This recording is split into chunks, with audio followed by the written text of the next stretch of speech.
Class চলাকালীন হঠাৎ গুরুতর অসুস্থ এক কলেজ ছাত্রী। ঘটনাটি ঘটেছে আজ শুক্রবার হুগলির আরামবাগের নেতাজি মহাবিদ্যালয়ে। জানা গেছে নেতাজি মহাবিদ্যালয়ের দ্বিতীয় বর্ষের ছাত্রী নিবেদিতা মণ্ডল।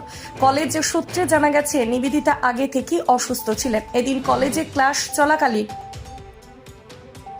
হঠাৎ অসুস্থ হয়ে পড়ে। তড়িঘড়ি কলেজ কর্তৃপক্ষের উদ্যোগে তাকে চিকিৎসার জন্য নিয়ে আসে আরামবাগ মেডিকেল কলেজ ও হাসপাতালে। কলেজ ছাত্রীর বাড়ি গোঘাটের ধুলেপুর এলাকায় বলে জানা গেছে। এ বিষয়ে কলেজ কর্তৃপক্ষ কি জানাচ্ছেন বিস্তারিত শুনুন। ও তো ক্লাস করছিল, আমাদেরই ছাত্রী, সেকেন্ড ইয়ারের। ওর নাম হচ্ছে নিবেদিতা মণ্ডল এবং বাড়ি হচ্ছে ধুলেপুরে।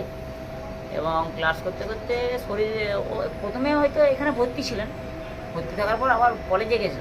কলেজে গিয়ে আবার একটু অসুস্থ হয়ে গেলো, সেন্সলেসের মতন হয়ে গেছিলো। হওয়ার ফলে আমাদেরকে যখনই বলে সঙ্গে সঙ্গে আমরা এখান থেকে অ্যাম্বুলেন্স নিয়ে ওখানে কলেজে নিয়ে গেলাম।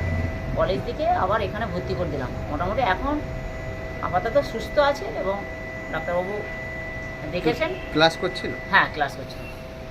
ডাক্তারবাবু দেখেছেন এবং স্যালাইন দিয়েছে, অক্সিজেন দিয়েছে এবং নেবুলাইজার মেশিন দিয়ে উনি এখন রেখে দিয়েছেন এবং ঠিকই আছে। আপনার নাম? নিরঞ্জন মালিক, কালীপুর কলেজের স্টাফ। সারাদিনে আপনার এলাকার খবর দেখতে আমাদের বাংলা দিশা ডিজিটাল ফেসবুক ও ইউটিউব পেজটি লাইক করে রাখুন এক্ষুনি। আপনারা দেখছেন আমার বাংলার নতুন দিশা, বাংলা দিশা।